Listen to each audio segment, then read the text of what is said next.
जय श्री राधे। नाम जप का चमत्कार। एक किसान परम पूज्य श्री हनुमान प्रसाद पोद्दार जी महाराज कहते हैं, यदि सुंदर फसल चाहते हो तो किसान बनो, असली किसान बनो। आलसी लोग अच्छे किसान नहीं हो सकते। मजबूत किसान झड़, वृष्टि, कीचड़, धूप, शांति आदि की कुछ भी परवाह नहीं करता। किसान की तेज नजर रहती है अपने काम पर। वह सुविधा, असुविधा और लाभ हानि का पहले से इतना हिसाब नहीं रखता। फसल पकने पर ही वह अपने परिश्रम को सफल मानता है। कितने परिश्रम से कितना लाभ होना चाहिए, इस बात का बारीक हिसाब बनिए रखते हैं। किसान इस बात की परवाह नहीं करता। वह तो यही समझता है कि यदि देव ने दया ना की तो सारी मेहनत व्यर्थ जाएगी। पर यूं समझकर वह मेहनत से मुंह नहीं मोड़ता, क्योंकि वह इस बात को भी जानता है कि यदि मैंने खेत तैयार नहीं किया तो देवता की दया से भी कुछ नहीं होगा। इसलिए वह अपने परिश्रम से नहीं चूकता।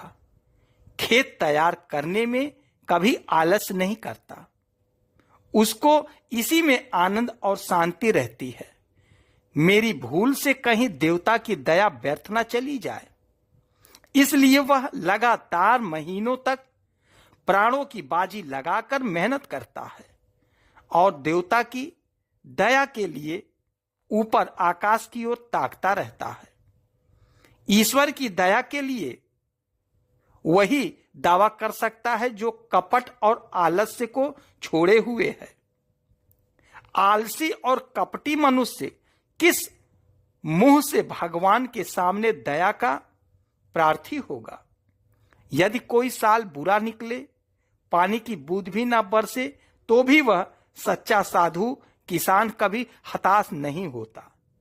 और यदि देव ब्राह्मणों के आशीर्वाद से फसल अच्छी हो जाए, तब तो उसके आनंद का पार ही नहीं रहता। पर इस अवस्था में भी उसे यह अभिमान नहीं होता कि फसल मेरी मेहनत से अच्छी हुई। वह तो इस सफलता के लिए केवल देवता को ही धन्यवाद देता है। साधन क्षेत्र में भी मनुष्य को ठीक इसी प्रकार किसान बनना चाहिए। अभिमान रहित, आलस्य रहित और भक्ति संपन्न साधक के द्वारा जो साधन होता है वही सच्चा साधन है। वही सच्चा साधन है। आलस्य और अभिमान से हटकर दूर हुए बिना साधन रूपी खेती को कोई नहीं बचा सकता।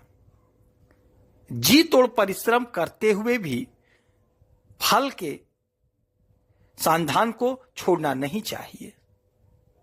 फल क्या होगा इसको फलदाता जाने, परंतु इस बात से घबराने या दीनता दिखाने से काम नहीं चलता।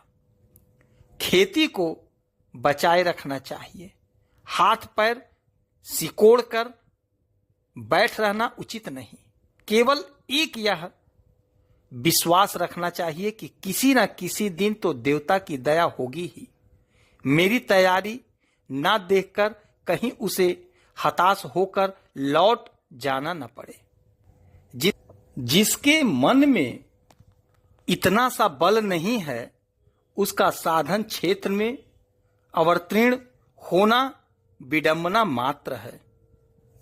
साधन भूमि के कृषक को और अभिमान से सदा दूर रखना चाहिए।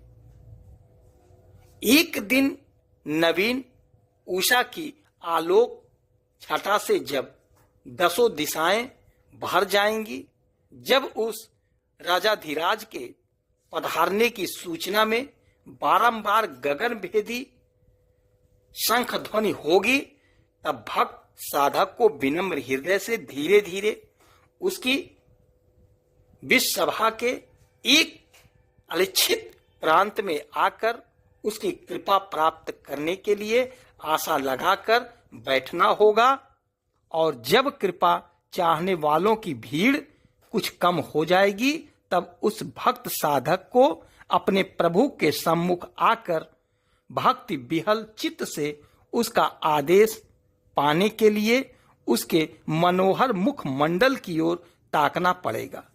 वसंत आगमन में जैसे पुष्प की मंजरी से एक नवीन गंध प्रकट होती है, उसी प्रकार एक अपूर्व नवीन भाव की मनोहर सुवास विकसित होकर भक्त के प्राणों को आकुल कर देगी। उस समय उस विहल भक्त का चित्त अनायास ही गाने लगेगा। जय श्री राधे।